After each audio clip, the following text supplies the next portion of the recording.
Okay, hello everyone. So today we'll be discussing the work of psychologist Albert Bandura. So for impression, my biggest impression from reading about Bandura is realizing how human behaviors can be shaped by other social environments. So, without rewards or punishments, in her article, she quoted, "People can learn new information and behaviors by watching others."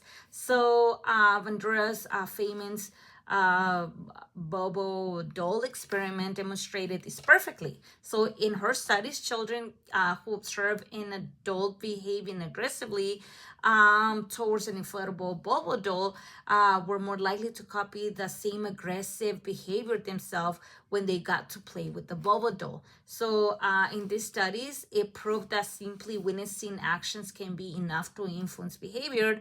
And in reading about Vandura's life, another key point stood out to me was Vandura social theory stressed the importance of observational learning, imitation, and modeling. So these two quotes resonated with me because they remind me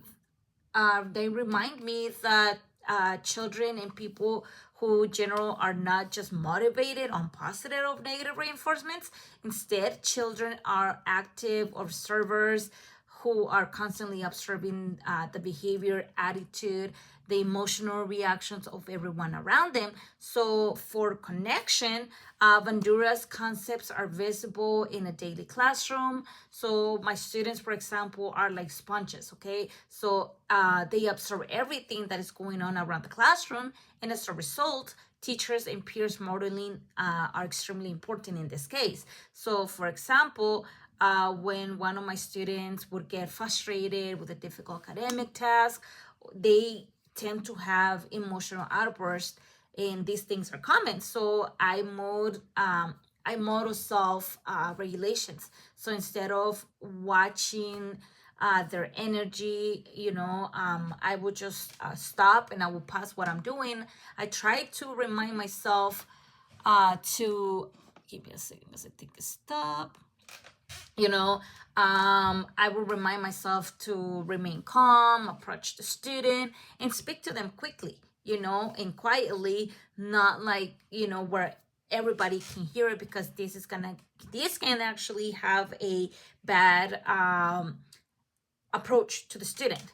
Okay, so I know that the other students are seeing this, and I have learned that if I run over frantically and were to raise my voice, other students will copy the same behavior. So when this kid would have a similar reaction based on whatever triggered him, my students already know that by shouting at them, by coming frantically towards them, they copy the same reaction that I had modeled before.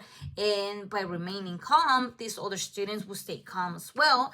And as Bandura theorized, students learn through observational learning and imitation. So, you know, I'm sorry, my computer is like low on battery. I'm so sorry. So for wondering, this experience bring me to my wondering. While we focus on the benefits or positive modeling, my mind thinks back to the Bobo doll experiment and how easy it is for the children to pick up negative behaviors. So in a self-contained special education classroom that I am, emotional and behavior meltdowns are really common. It happens. It could be because their pencil broke, or they did the word or the letter wrong. So outbursts happen all the time.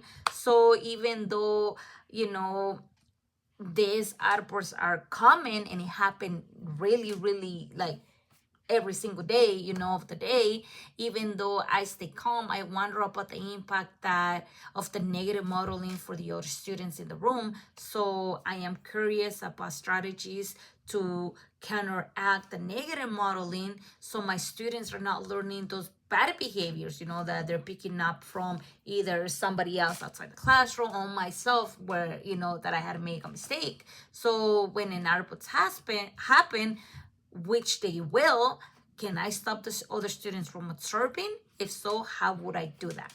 you know. So I hope that you understood and liked this week's video. Bye. Thank you.